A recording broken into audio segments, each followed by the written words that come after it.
Welcome to the #1 talk show. I'm your host Olaf, and here is our guest, William, Tim, Miles, Mandy, Mimi, and Gary. Let's get straight to our topic, transforming into a bilingual country, perspective of college students and teachers in Taiwan. Recently, the economy in Taiwan takes up so that the government starts to think how to do to fit in this global community. Because of this, politician Premier Lai jumps up to call make Taiwan into bilingual nation by 2030. Just like the news report. Taiwan to make English an official second language next year, Premier Lai. Well, sounds like a good plan, but it's easier said than done. Does the government really want to do something to enhance Taiwan's competitiveness, or just want to win the vote and people's trust? We don't know, and that is their political stand. But we want to know is what people think about this policy. Will they agree or not? So, in this show, we want to explore students and teachers' opinions. We believe their opinions may bring great reference to the government. Okay.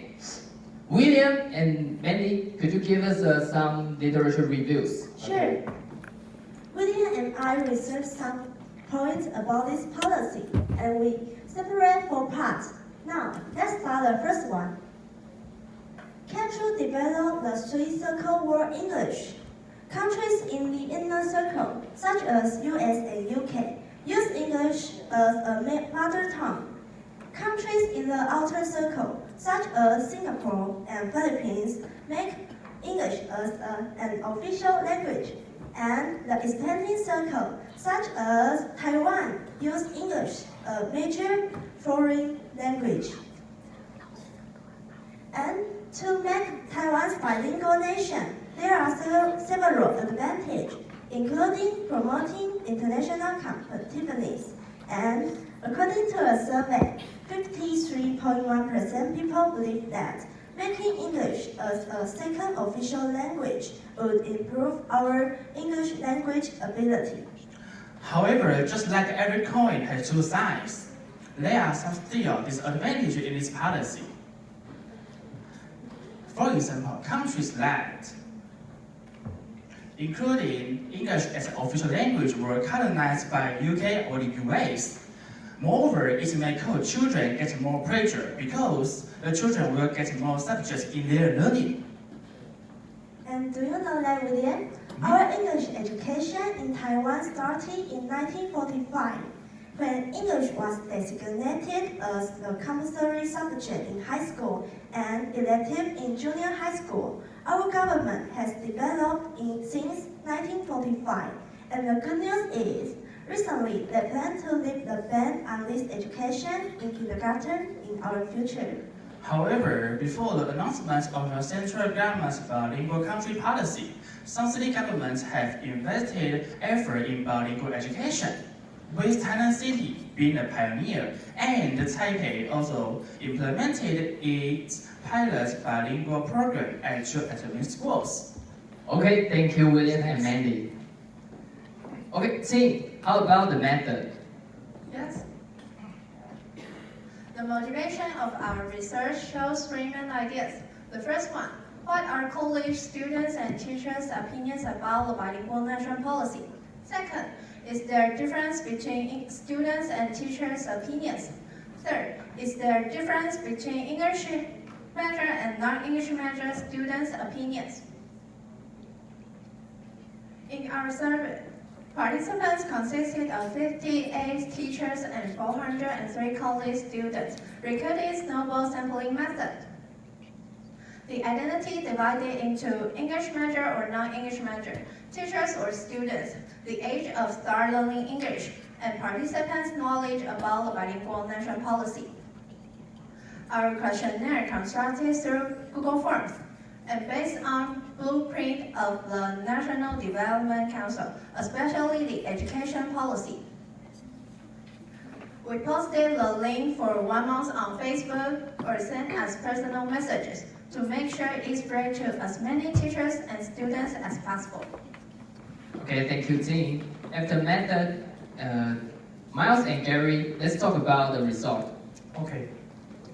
We divided the participant into 4 parts: general English majors and non-English majors, knowledge about policy, and study to learn English. We used numbers 1 to 5 to show the respondents' support for this policy. 5 is strongly agreed, 4 is agreed, 3 is neutral, and so on, and then use SPSS to calculate the result.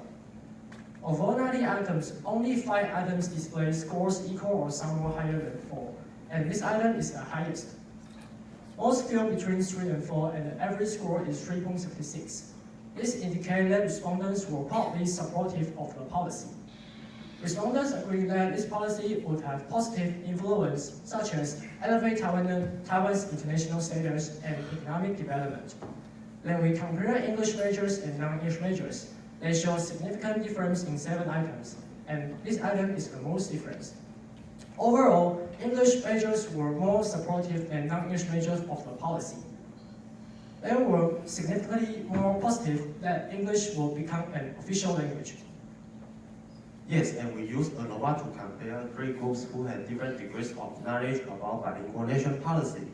Group A has clear knowledge, Group B roughly clear, and Group C no idea. We choose some significant items. Most items, Group A are more agreed than Group B, Group B are more agreed than Group C. Obviously, the more knowledge they have, the more support they show for it. Besides, we compare people who studied to learn English at different times, preschool, elementary school, and junior high. It showed that people who studied to learn English later saw the policy will waste social resources, and people who studied to learn English earlier consider that bilingual education should extend to preschool. Thanks. Okay, thanks Miles and Gary. Mimi, could you give us an overview of our topic? Okay, above all of this, the survey provides valuable reference for the government to know teachers and students' perspective on the Taiwan's bilingual policy. And in the results, the participants' opinions are between neutral and agree. It shows us that they have the positive attitude for our bilingual policy. Besides, we have some suggestions for the government to implement successfully. For education, the government can recruit more English teachers, such as native teachers. For different regions, the government can constitute a specialty and formulate a rural plan, or even cooperate with the local government. And for citizens, the government can propagate the bilingual policies goals for everyone. Okay, but how about you? Do you have something in your mind?